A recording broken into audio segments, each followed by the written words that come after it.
Hello, my name is Edmond Miranda, Filipino national, and I was born in the year 1980.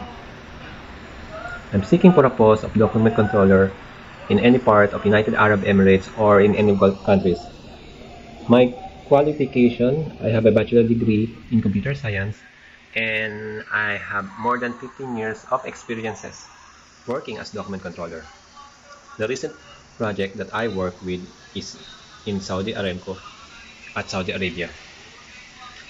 I'm one of the lead document controller of that particular project of Saudi Aramco in Saudi Arabia. It was located in Daran and Hawiyah.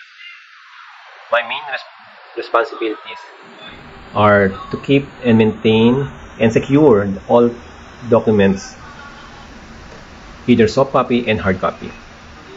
If there's any available vacancy, please do contact Gold Job Seeker to arrange my interview.